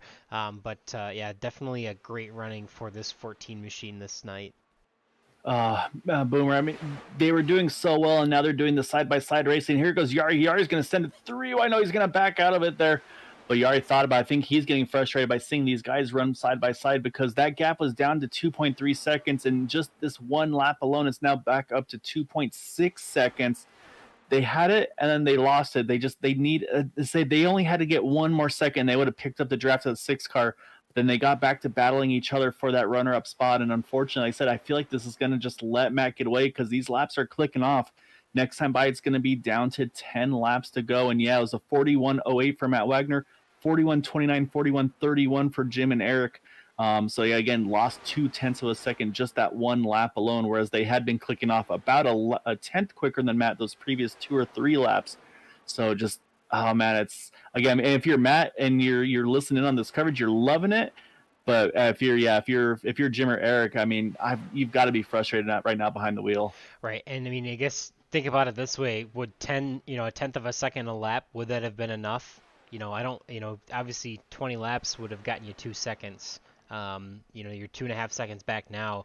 I think at this point they understand they're not going to get there even if they do work together. So I think that's why there may be some urgency to try and defend for that second place position, but we'll have to wait and see. I don't think that they're going to have enough to get back up to Matt Wagner unless something happens where we were to throw a caution for some reason, but so far there really is no reason that would happen unless there was a major incident where someone got loose or hit the wall or what. But yeah, Matt is hoping to continue to click these laps down as we continue to stay on this battle here for second place, which is the closest battle on the track. Actually, take it back. We'll show Jari Brubacher and William Gunn here. They're actually starting to battle a little bit here as William Gunn is starting to pull within a little bit of that 49 machine, but really the only side-by-side action on the track right now is between Jim Herrick and Eric Peterson. Tuning into the championship standings as it sits right now, Nick de Groot still running in the 15th position, so continuing to improve, while Jeff Heisong is now back to the 7th position, so only a 9-point advantage for Jeff Heisong finishing there over Nick de Groot in 15th. That is not enough to make up the points gap, so unless anything crazy happens in these next 8 laps to finish the season, it will be Nick de Groot, our championship winner, but still a long way to go. 2.5 miles every single lap here. 8 laps to go, be 7 laps to go this time by at the stripe. We'll pull back up Matt Wagner on an island now, stretching that gap out to 2.8 seconds. Unless anything happens, it's pretty much just going to be smooth sailing for him to make this to the finish. Yeah, and I said now listening to the drivers and Jim Herrick, Eric Peterson, Eric kind of sounds like he's kind of given it. It's like, you know what, I can't keep, like, it just wasn't working for Eric, so he actually kind of backed out of it. And I think that's where the pace went back. And that also might be, again, Eric had to burn that fast spare, so he might be thinking, you know what, I don't have a choice. I can't be too aggressive. But as soon as I say that, though, he fights off Jari to hold on to that third spot here, because he's going to want to, of course, still try to get a podium finish in that number 36 machine. But yeah, no, at this point, though, the way everything's kind of broken apart, though, yeah, like I said, barring a caution, I mean, this thing is Matt's pretty much in the bag. But and the other thing, though, too, Boomers, we talk about no green white checkers here in the Indy Series. So if we get a late caution with, I'd say, about 3 to go, that would probably be the race at that point. However, this is a big track, so they do run the quick yellows here. So basically, you hit pit road, then you get the 1 to go. So it could be a quick restart, and that would, of course, just throw a giant wrench into everything. Which, again, I say Matt's yelling at me right now as a broadcaster, knowing my commentator's curse abilities. But yeah, so right now, like I said, he's just wanting these. He wishes he could drive this car another 50 miles an hour faster just to kind of get to that white flag first. Because that's what he wants to see. He wants to know there's zero question if we're going to get this race completed. Yeah, for sure. Now you see Eric Peterson starting to back down a little bit more. Looks like he is trying to save more. He pitted last on lap 69, so he will have 21 laps to go there for his final cycle. So it seems like he's feeling like he hasn't saved enough fuel, or maybe he was pushing hard and wore the tires out or got them hot, but looks like he is dropping back now to the 5th position. Now promote William Gunn to the 4th position. Jim Herrick really almost on an island there. Jari Brubacher starting to catch up to him just a little bit, but about 0.3 of a second gap there now. They've got about a second lead over William Gunn in 4th, so this should pretty much settle the podium placings, obviously other than maybe the position of Jim Herrick and Jari Brubacher, but Matt Wagner continues to lead here with 4 laps to go now as we cross the stripe into turn number 1. Yeah, not too much more to really say, I think, for tonight, unless anything happens, but Matt Wagner, Jim Herrick, Jari Brubacher, currently your top 3. William Gunn in 4th place with Eric Peterson rounding up the top 5. 4 seconds back is Brian Wang and Jeff Heisong, so Jeff Heisong still trying to battle to get 1 more point before this race is over, but thinking too little too late as far as the point standings go. He really needs to finish quite higher if he wants to expect that championship trophy at the end of this tonight. But just behind him is Chris Jabot, a little bit of a recovery in the top 8 now after that miscue and on pit road a couple pit cycles ago.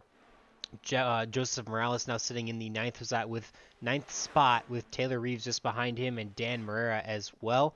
Christian Alacio in 12th, Gary Corley in 13th, Dylan McIntosh in 14th. Our championship favorite Nick de Groot now coming out of turn number 4 in 15th place. Chris Matthews still running there back in 16th. AJ Hobson actually coming back down into the pits now. Actually been sitting there for a while, so he looks like he's out for the night. Jim Brooks, Craig Forsyth, and Joseph DeCiro out for the night as well. We'll bring it back up to Matt Wagner after a quick run through the field here, but there's 2 laps to go in this race. Actually, I take it back. We'll pull up Jim Herrick and William Gunn here because this battle for second place is actually heating up quite a bit. We've got 3 cars now trying to go for these the last 2 podium placings. Yeah, it's a good battle right here for this for the second and third position. Like I said, Matt Wagner, though, he got 2 to go. That almost feels as good as 1 to go, because at this point you know it won't restart because of, again, the how long it would take to do the restarts. No green light checkers. Gary Corley, actually late pit road entry here for him, so this is going to cost him a few spots at the very end as well. But importantly for Matt Wagner, he's going to see the white flag right here. 1 more to go for the 6 car. He's going to be a very happy camper if he can cross the line in first position. But man, like I said, it's a great fight here. Jim Herrick, Yari Brubacher. We'll see, can William Gunn try to see if he can sneak around maybe one, if not both of them, try to get a podium here tonight. And also a good fight there for 6 on back. Brian Wing, Jeff Heisong, Chris Jabot. They're all right together here as well. So there's a bunch of battles going on in different points of the track. But Matt Wagner, he's just kind of loving life right now as he's going to come out of turn number 4 here to take the win at Indy. All right, we're going to bring the cameras back to that number 6 machine after the action for second place. Matt Wagner all by himself on an island, going to come to the checkered flag, going to win at Indy for the final race of the season. And it looks like Jari Brubacher is going to get that second place. And wow, a drag race to the end, but Jim Herrick gets third place by 1/1000th of a second over Jim Herrick. Yeah, it was tight between Jim Herrick and William Gunn. So I'll have to go back and look at the timing and scoring, because that was tight between those two. They were fighting for the draft of Jari Brubacher. And it looks like Jeff Heisong was able to grab Brian Wing for 6th there by also same thing by a very close margin here as well. But yeah, that was a good fight there. And yeah, looking right now to double check it, and it looks like William Gunn just snuck by about a front wing. Yeah, so we'll have to review that for sure, but I apologize. That was, according to the scoring pylon, Jim Herrick is ahead of William Gunn, but William Gunn was 3.72 seconds behind the leader, and Herrick was 3.73, so I have to sort that out later for our post-race interviews. But it looks like, a bit of a miscue there at the end of the race. Looked like the 89 and the 6 were trying to congratulate themselves as the 89 winning the championship here, I believe, all but tonight. We'll have to confirm those points placings, but I don't think Jeff Heisong's nearly close enough to get that championship. But we'll focus here now for a second on Matt Wagner, who is our race winner for the evening. And we'll have to confirm a few things as far as who we interview for third place, and just 100% check that Nick DeGroot is our championship winner. But so far, unofficially, we can report that it should be Nick DeGroot there in that 89 machine. But looking to see a little bit of a celebration here from that 6 machine now on the front stretch. Yeah, I'm hunting around right now looking at points, and it is indeed William Gunn able to grab that podium spot over Jim Herrick. Unfortunately, Jim going to wind up finishing in 4th after all that, but it was a great still fight out of that 40. Top 3 will be the 6, the 49, and the 14. And like I said, I'm literally working on those points as we speak to make sure there's no question marks, that I dot all the I's, cross all the T's, because these guys want to make sure that they know exactly how the points looked after tonight. Yeah, for sure. Definitely going to want to double check that 100% before we get there, and we'll have to wait and see. But till then, we've got a couple interviews here for this race tonight at Indy. As always, we will start with our third place finisher. So again, that would be William Gunn in that 14 machine. So we'll bring him up into the booth here. Definitely a great opportunity for him tonight. Really a really clean race, really calculated, no mistakes race by William Gunn, and he's able to take home that third place position tonight. William, tell us how you got here. It was I just tried to stay safe, save fuel, try to just keep my objective, because I knew I wasn't the fastest guy out there, was just have the best tires I could on the last stint. Seemed to work a little bit. I'm definitely this track felt different from the last time I ran it because I think this is the track's new and everything. But just try to keep it safe, stay with the draft, save fuel, run longer than anyone else, and hope for the best at the end. And luckily enough, last corner, Jim I think pushed. He was right behind Diari, and I was able to take the inside. We I think we touched once or twice down the straight, but ended up in third. So extremely happy with that. Yeah, definitely. I mean, it's kind of been a little bit coming for you because you've definitely had an improvement over the season. Have had some fairly strong runs up in the top 5 here later in the season. Is this something that you've kind of noticed as a little bit of a stepping stone just to get a little bit better every week as the season's gone on? And is that something that you kind of had a goal set for yourself at the beginning of the season was to get to this level by the end? I wouldn't say a goal. I did want to get better and better every race. I was trying to get more confident, following people, trying to be more confident, making moves instead of just being passive and hoping people give me things. That caused a crash. I think at Spa, I tried to force something with a huge amount of net code, and then I forgot what track it was where Jeff and I got collected the last lap. I was just trying to be more active, learn the car better in the draft around every track. Maybe practice qualifying once, but don't really worry about qualifying for the most part, and just focus on making sure I understand how the car handles when I'm behind people, because that's usually where I am. Yeah, definitely. I mean, you've definitely shown some improvement, and obviously that work, putting in that work, has made a difference so far. We've been able to talk a little bit more, highlight you a little bit more at the front of the pack, and that's been exciting to see so far as this season's gone on. But as far as tonight, is this, did you expect this race to go green all the way and really just be a battle of who made mistakes on the pit cycles, or were you expecting a little bit more action, maybe a few more cautions tonight?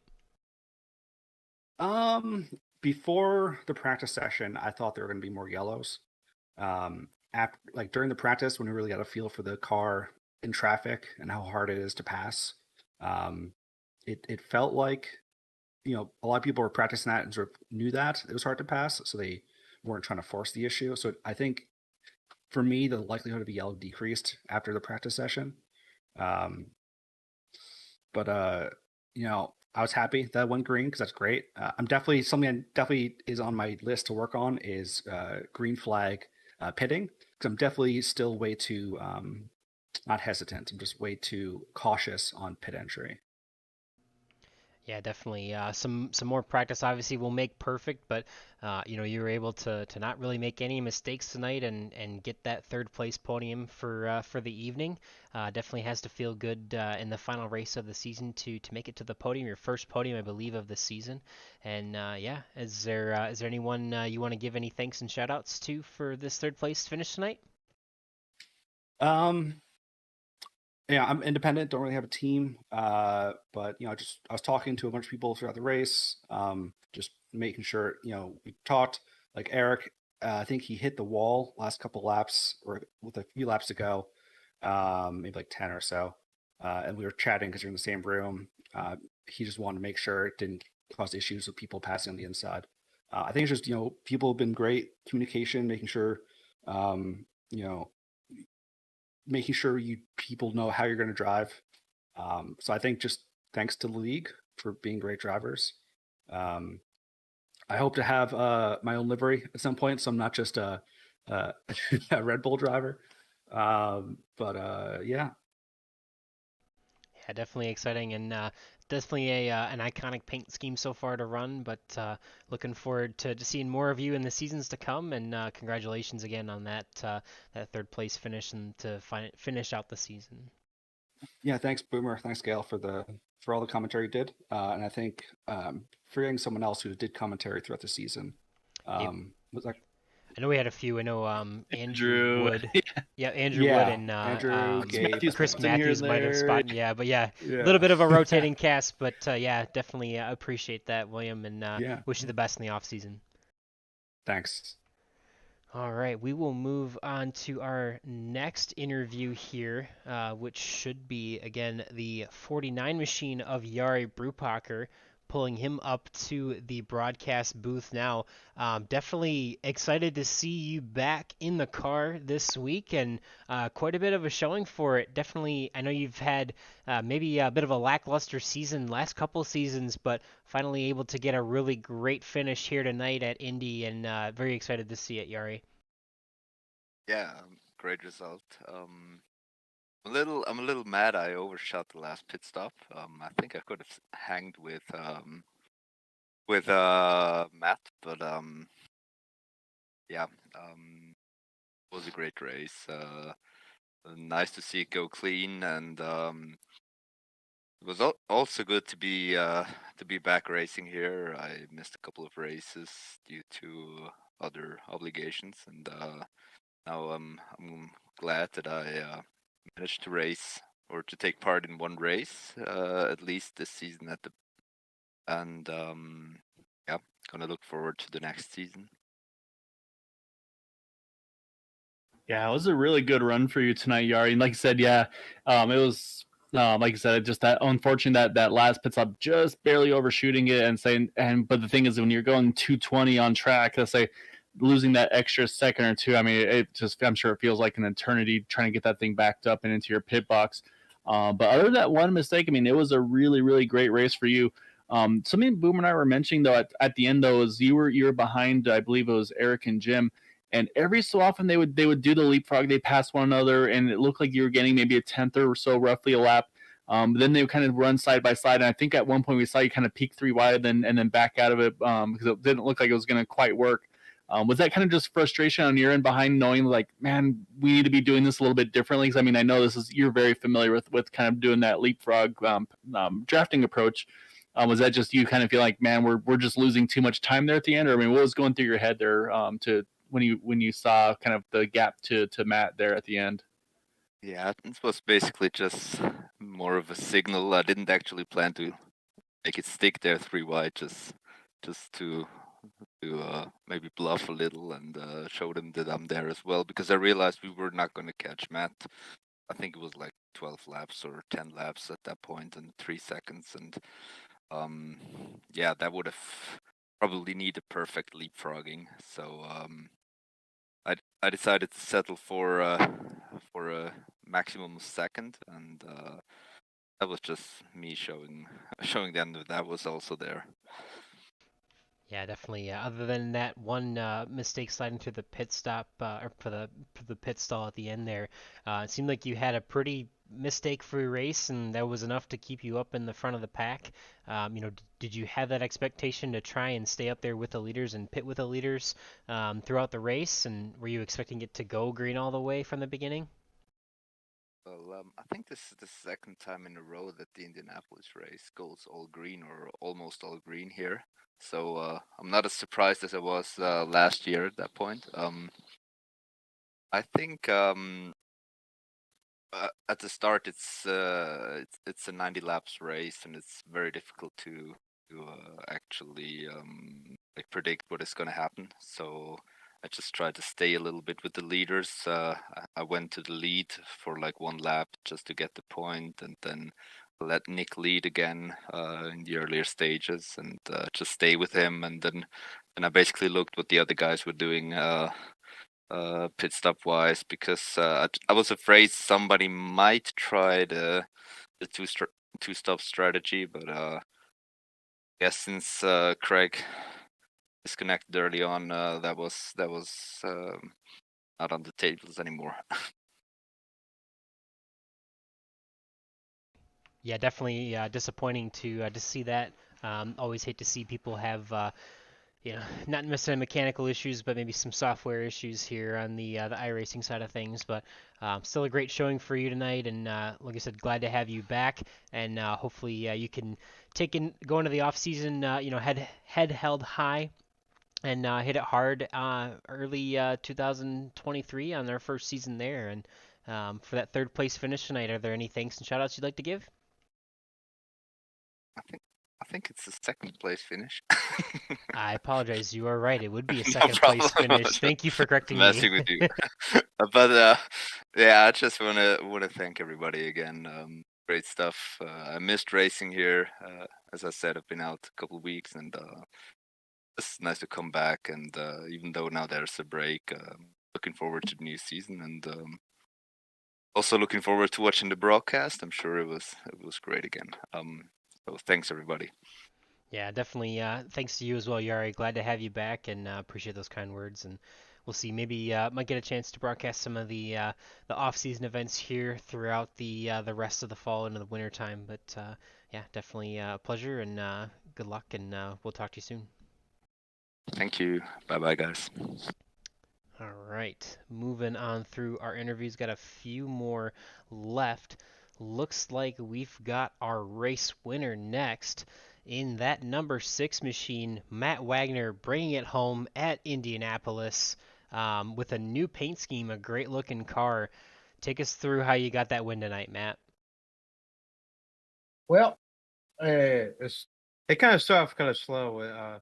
The adjustments were very hard, hard to do through traffic. I tried running the high line a lot during that first stint, and there was a couple of times where I almost hit the wall, which was not good. And then that second, we hit the first pit stop, and everything felt really good after that because the track temp was going down, and then I got to our third stop, and Nick made a mistake, and I was like, "Wow, that don't happen with Nick very often." It was pretty much a gift, but we'll take it. Yeah, definitely wasn't expecting to see that from him, but kind of gave you the lead, and you really never looked back for the rest of the race. Yeah, it was all about hitting my marks on pit road and pit entry. I was talking with a Yari prior to me coming in this interview. He said he missed his box when he came in, and that cost him a little bit of time. And it is what it is. We could have had a good finish together. We had some good battles, so it's great to see Yari back here in the league. Yeah, so it's always good to have Yari. So he's always a really good competitor. So you get the last pit stop, and you're coming out. You see the other guys coming out, and you're able to build about about 2.5 second gap there. I mean, how are you focused forward? Are you watching your intervals? I mean, what's going through? What's the thought process in those final laps? Knowing it's like, okay, yes, I'm good, but at the same time, I know that the draft is really big if they can work the leapfrog right. I mean, like, where's your mindset in those final laps? And of course, then it's like, just is it one of those like, please keep it green, please keep it green? Because I know you've been in really good spots before, and just the luck doesn't go your way. I mean, were those kind of things creeping in on you? So my first thought was when I saw them with that interval, I was like, oh man, they're gonna leapfrog back together. So lucky for them, I think they made an error back there. I heard over the voice chat. It kind of gave me a sigh of relief a little bit. So all I was just focused on hitting my marks, and that's all it. Because clean air here is king. There's no doubt, and tonight just proved it. Yeah, definitely a great opportunity tonight, and I mean, really, just we're talking with pretty much everyone in the top 3 able to be mistake-free and not have any issues for the most part tonight, but definitely still a hard-earned win for you tonight, Matt. And would you like to give any thanks and shout-outs for that first place finish here at Indianapolis tonight? Oh, there's a ton. You guys in the broadcast booth, you guys did a phenomenal job. Andrew, for filling in, shout out to you. I know you probably listen somewhere, but you did a really good job. I'd like to thank our season champion, Nick DeGroot. Once again, I think that's 3 straight for him. Am I correct on that? I believe so. I believe so, Yep. yes. So, guy's a phenomenal racer. I want to do whatever it takes to beat that guy because it makes me want to keep coming back and get back in this sim rig and try and beat them, and it's tough. You got to be on your A game just to beat them. And shout out to all my other racers out there who partake in this Area 51 League. Thank you very much. I do really appreciate it. It was a great field tonight. 20 cars. I am forever grateful. Thank you so much. And you guys take care and have yourself a good night. Yeah, thanks, Matt. Definitely appreciate you and all that you do here at Area 51 as an admin. And congratulations again on the win tonight. Looking forward to seeing more of you in the coming seasons, and who knows, maybe we might broadcast a few of the off-season events here between now and the first 2023 season. But congratulations again, and see you soon, buddy. All right, man. Y'all take care. See you, guys. Take care, sir. All right. Well, I think we still got someone to chat with us. I think so, I know we yeah. did 3 interviews, but there's this guy that I gave a hard time during practice because we were joking around and I was kind of listening in on the drivers, and a couple times he was like, "I need a black flag cleared," and I was like, "Man, you better get those out of the way before the race." And then joking said, "Well, I guess if you're Jeff Heisong, maybe not so much." And man, Nick, you gave me a bit of a heart attack there. I was like, "You did not just do that." But so you're able to just kind of hold a steady hand and get back up there, grab just grab all the spots and points you could, and say, fortunately, unfortunately for Jeff, just not the night he was looking for tonight to kind of capitalize on that mistake. But I mean, we got to go to me at least, that's where you got to start. Is, I mean, how stressful after that penalty, and you're sitting there for about 30, almost 40 seconds, and you're just waiting, and you're just like, okay, now what's going to happen? Yeah, so it turns out what you said was foreshadowing. Oh man, I can't believe I did that. But yeah, I've been caught speeding on pit road here, but it's always entering. I've never done it exiting the pits, and I think what happened was, the track is different now. They rescan the track, and everything looks a little bit different. And exiting the pits is what I was doing in practice too. I just thought I had crossed that line before I had, because it's not as prevalent, it's not as visible as it was on the old track, when the track was really like gray and dulled looking. And yeah, I kept thinking I crossed it, so I gunned it, and I did that in the race after doing it twice in practice. And yeah, immediately afterwards, I was full panic mode for about a minute, and I was doing the math in my head. And yes, I had memorized the points format before this race because I wanted to, for that very situation, maybe not that exact one, but like an incident or something, I wanted to be like, okay, what do I need to do? Where am I? I didn't have a spotter with me, so it was all me doing it in my head. And I'm like, okay, I'm good. He's not up front either. And if I can just finish here, even if he does win the race, I think we're good. And I think that was like getting a top 15s, and we did that. So even if Jeff had won the race, I still think we would have just squeaked it out by a few points. But yeah, we should not have had to be sweating there at all. That was a silly mistake on my part. And yeah, I'm glad I didn't give it away, because that would have been really embarrassing. Yeah, definitely. I'm proud of myself because those are the same numbers that I had run. So I must have had it right, I guess, if we were both right. But yeah, we knew that if you finished at least 15th, you would have had it, and or at least I believe you would have tied directly with Jeff Heisong without any bonus points for tonight.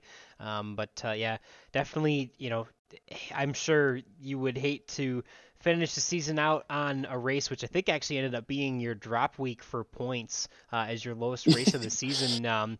Maybe not something you want me to bring up in a championship-winning interview, but definitely, I mean, I guess the real point here is you had enough of a gap going into tonight's race that you didn't really have to focus on having a perfect night. Unfortunately, you didn't, but you still were able to come away with the win, and I'm sure that gave you a little bit of comfort knowing that you had that big points gap built into that championship battle.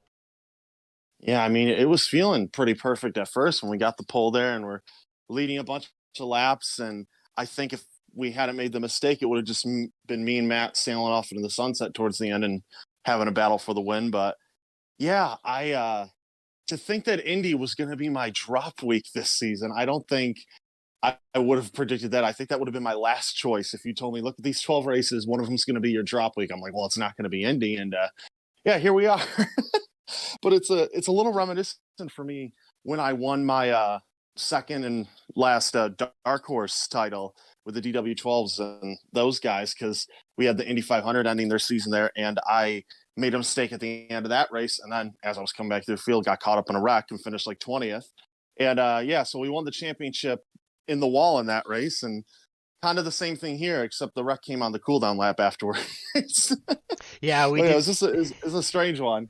Yeah, we might have seen that in a few times on the broadcast, but yeah, definitely. Yeah, I mean, you've been the class of the field. Obviously, I think it was 4 race wins on the season, 3 in a row. In the first 4 races, a hot start. Kind of gave up a little bit in the points battle towards the middle of the season, but really started to come on strong towards the end to ramp up back into championship form. And I know it's 3 in a row and 5 overall. Is that correct for championships here in Area 51? No, that is 3 period. I finished second to Henry Bennett back-to-back seasons, close seconds, and then we went and won the 3 in a row. So Okay. yeah, I got 3 in a row and 3 total, and I think that that ties me with Henry, because he won 3 in a row and then he pulled out of the league, and then I won 3 in a row. So maybe we can break his record next season. That'd be pretty fun. But just looking at it, it was a crazy season overall. Like you're saying, ups and downs. It was quite the roller coaster. Some of it self-inflicted, some of it just, wrong place, wrong time. But yeah, Jeff Heisung, he put together an incredible season. He was really strong. He had that one blip at Michigan, and without that, he could have really put the heat on me in this race. So props to him. This was his best season, yeah, no doubt. And I look forward to racing with him again next season. Everybody else here. Yeah, definitely. Jeff Heisung definitely made you work for it. I think in the end, only finishing 23 points behind you. But, I think we've talked before. I know, and I apologize. I believe I had asked before how many championships it has been, but obviously 3 in a row is an incredible feat. I think I've asked you before if you value any of them over another, and I don't think you said you really had any that mattered more than others, but does this have a different feeling maybe than the first or the second one that you won earlier this season? It is a weird feeling, because the first one was really nice, because I had lost to Henry in back-to-back seasons, and one of them I had it till the very last lap when he made a 3-wide move on me and Craig and stole it from me, and that one really hurt. And then to come back, win the next season, that felt really good. Last season was more interesting. I felt like I was kind of on my back heel. I felt like Andrew had me covered on the shorter tracks. And of course, we ended the season at a short oval. We ended it at Phoenix, which had me going, uh-oh. And for what am I trying to say? For how that season went, at the end of Phoenix there, he was right behind me. And I'm thinking, okay, I'm in trouble here. And then out of nowhere, there's a wreck. He gets caught up into it. And then the championship gets thrown in my lap. And I'll tell you, when that happened in this race, to me, with the penalty, I thought, okay, this is me giving back the title I was maybe going to lose to Andrew last season. This is the universe. It's balancing itself. But thankfully, not quite the case, and we're able to squeak out the third one. But yeah, they all are special. They all feel good, especially to Ty Henry. He's a great racer. I've always admired him, so it's cool to be able to match him in something. Wish he was here, though. Wish I could have beaten him, because I've still never beaten him in one of these championships. But yeah, it was still fun. Great drivers in this league, and always excited to take part. Yeah, that's a great job again, Nick. Yeah, so I mean, just like you said, it wasn't without drama, without nerves there at the NSA, with the way everything went. But like I said, I mean, up front, you were doing what you had to do at the beginning of the race, getting the pole, kind of racking up the bonus points right off the bat. So, yeah, just a great job. So you can breathe that sigh of relief now for sure. So we can definitely tell by the interview. So that definitely has that feel to it, man. So. Well, we don't want to keep you too long. Let you go celebrate with some of your buddies, and I say we'll drag it to some of your friends up top there as well. But yeah, just great job this season, man. Go enjoy this one, and definitely look forward to seeing you on track again here soon. Yeah, thank you guys. And I also just want to say that I've had some people say to me, it's like, Nick, is this just easy for you? Come out here, one of these races, run up front. And as you've seen by my many mistakes over the past season or two, it's not easy. I'm right on the edge, and every now and then I go over that edge.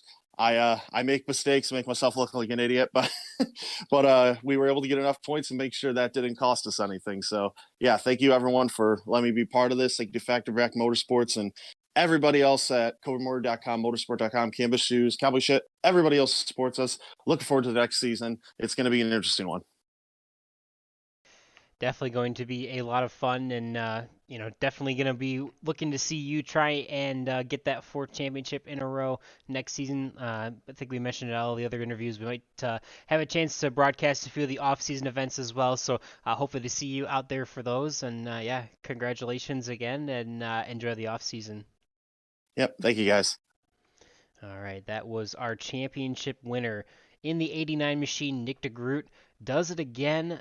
3 for 3 in 2022. I mean, there's not really much more to say other than obviously he's had some great championship battles with a couple different drivers here in Area 51, but has come out on top all 3 times this whole year, and it's been impressive to watch, to say the least, Gael. Yeah, no, it really has, and it kind of shows too that he's been there, done that. Because we were kind of joking off on the side there. It's like, oh, I didn't give him an opportunity I need to make sure to let him have his thanks and shouts, and he didn't miss a beat. He already had it before we even had a chance to bring. He's used to it, yeah. He's been there, done that. But yeah, no, I got to give a big shout out to Jeff Heisong, because I mean he stepped up his game this season a bunch. And he's always been quick, but I mean he had a really, really good season. Like I said, I'm sure it's gonna be one of those things where it's like, man, if not for this or this, but this is definitely a really, really solid season for that 18 car. Definitely not one to hold your head down on. So love to see him keeping Nick honest all season long there. Craig with the big surge mid-season. So yeah, I think if just someone can kind of put those seasons together, I mean, Nick is definitely, he is beatable, but you do have to be on your A game pretty much from race 1 to race 12 in our normal 12 race season. Yeah, for sure. Definitely been exciting, and it's going to be another exciting 12 race season to start the beginning of 2023 after we have a couple of off-season events here. Really looking forward to that, and going to have a lot of fun going through all of that in the off-season and getting back to the first races of 2023. That'll pretty much do it here for us here on Tuesday nights for the Area 51 Dark Horse Area 51 IndyCar Series. Have had a lot of fun calling the action with you, Gael, as always. Gonna maybe take a chance to look through the rest of the race results for the evening here as we pull up them. Now, we've already talked to Matt Wagner, Jari Brupacher, and William Gunn, our top 3 for the evening. Jim Herrick just barely getting edged out for that 3rd place position. He will finish 4th with Eric Peterson behind him. Obviously, we heard he made some contact with the wall, and that put him off pace towards the end of the race. But Jeff Heisong still having a good showing tonight in 6th position. We talked about him really stepping up this season to be one of those championship contenders and really put a lot of pressure on Nick DeGroot at a lot of points in the season. Obviously, Nick mentioned or Jeff not having a great race at Michigan, but without that, Jeff having quite a strong season all season long, and was a great battle to see, even though Jeff couldn't quite close that gap in the points towards the end. But going through the rest of the standings, Brian Wang, Chris Jabot, Taylor Reeves, and Joseph Morales round out the top 10. Dan Marrera finished in the 11th position with Christian Alacio behind him. Dylan McIntosh in 13th, and we mentioned Nick DeGroot, our championship winner for 2022, all of 2022, all 3 seasons. Gary Corley in 15th place behind him. Chris Matthews behind them in 16th, and AJ Hobson and Jim Brooks rounding out the top 18. We had Craig Forsyth finish with some connection issues in 19th position, and we also had, it looked like Joseph DeCiro did not elect to take to the grid after qualifying. So definitely an exciting finish to this season. Might take a chance, may not be able to pull it up on the screen, but we'll read you through some of the point standings from this season, starting with obviously our season champion, again, Nick DeGroot in the 89 machine. He finished with, looked like, 1 second, pull it up here. Yes, I actually have a handy if you want. So yeah, so Nick DeGroot, sure, go ahead. Collegiate Championship, 23 points over Jeff Heisong by the time it was all said and done. Unfortunately, Craig Forsyth difficulties drops him to 4th behind Matt Wagner, who jumps to the podium places in the championship hunt. And then also talk about great seasons. Joseph Morales, top 5 this season. And the big thing for me is in his 11 starts that he had 11 top 10s. He actually had one more than Nick DeGroot, same as Jeff Hysong. So, I mean, he was very consistent, just wasn't able to quite get as far up the running order as Nick and Jeff were over the course of the season. But, I mean, 100% of his race starts, he finishes in the top 10. So I think that's a really, really great job for Joseph Morales in the points there. Then you got Dan Marrero, William Gunn, Eric Peterson, those in the top 8, within Jim Herrick and Luis Gonzalez Nunez rounding out our top 10 in the points. Unfortunately, I'd say a few of those drivers weren't able to make all the races. I say notably, of course, Yari finishing in 11th with only the 8 starts to the normal 12. Of course, the best 11 of 12 being counted. As we mentioned, the drop weeks, and similar there for Luis Gonzalez Nunez and Jim Herrick missing a couple extra past the drop week. Otherwise, probably would have been a little higher up in the points. So, so I mean, some really good results. But yeah, it's when you look at the numbers and everything, like the incident points and total laps, things of that nature, it really kind of shows how different some drivers' seasons went. Where if they had a bad race, it was a really bad race. Especially when you kind of look at the overall laps counted and all that. But yeah, those were the top 10 though in the points, and actually 11 down to Yari there as well. But yeah, just another great season by these guys, and just as I say, it's been so much fun kind of going through the seasons over the course of these last couple of years with these guys. Yeah, for sure. And I mean, these are only 12 race seasons, but if you look at it, I mean, Nick DeGroot averaging just over an incident per race. Jeff Hysong just under 2 incidents a race. I mean, that's not a lot. I mean, these guys are, still keeping it very clean. Obviously, you can kind of see the tail of Eric Peterson's season there with 40 incident points. Kind of got caught up in a lot of accidents. Had some really great runs, but unfortunately just wasn't able to finish higher in the standings there. You can see that kind of a broken graphic. I apologize, but at least gives you the idea of where the points are at. But yeah, definitely an exciting finish to the 3rd season here at the Dark Horse Area 51 Indy Cars on Tuesday nights. I know we've got a couple other championships to settle still on Thursday night, at least in the Truck Super Speedway Series. So make sure you continue to watch Green White Checker TV this week on Thursday night to finish that out. And I believe that is it for championships for this season. Is that correct, Gael? Yeah, Thursday night will be the final season finale, if you will, in the Super Speedway Truck Series. It's right now Kevin Freeze leading that one by 16 points over Gabe Butler, 17 over Vicente Guerrero and Dean Wilkinson. So in my mind, it's probably a four-horse race there for the title. 5th place, JD Crow sitting 27 points out. I think that's just probably too much to try to do. And as we know, I mean, in super speedway racing, there's no guarantees in that one, so it's going to be a lot of fun. Kevin has had a really good season, really kind of came on strong in the playoffs as well. So it'll be fun to see how that one winds up. And yeah, that'll complete the 2022 season, part 3, if you will, with Area 51 Racing League on Green White Checker TV. Like I said, we'll probably have about a quick off week and then going back strong for kind of a quick little six week fun run, if you will. Try to kind of build some numbers back up, get some new names, new faces in the league. And also making some changes on the Super Speedway side. Sunnights will become the next gen series. Going away will be the Xfinity cars. Thursday nights will stay with the trucks, but we will also be adding Atlanta Motor Speedway and iRacing Super Speedway to the mix on those 6 races. So that's going to be a lot of fun. As I say, it's going to be 2 very, very different tracks to Daytona and Talladega. It's going to be a lot of fun. A lot of drivers I've had a chance to talk to are really excited about it. Yeah, definitely going to be a lot of action over there. That's going to be fun to watch. We can definitely probably expect a similar season here on Tuesday nights for the Indy cars. Fairly oval heavy with maybe 1 road course in the 12-week season, but stay tuned for the announcement of that schedule as it'll be coming out soon. And like Gael mentioned, we will have a few weeks here in the off season. May or may not have opportunities to broadcast every race, but I can guarantee we will cover at least a few and have some fun doing it as well. Maybe see if we can shake up some of the broadcast partners here and there on different nights. I know I've typically run the Tuesday night series, but it's been a while since I've done a lot on the Thursday night, but I might get a chance to pop into that race this week and just have some fun with it here on Green White Checker TV, which we always do. So But yeah, definitely a great season so far, or not so far, but completely in the rear view now in the Dark Horse Area 51 Tuesday night series. Again, congratulations to Nick DeGroot and all of our competitors here on a hard-fought championship battle.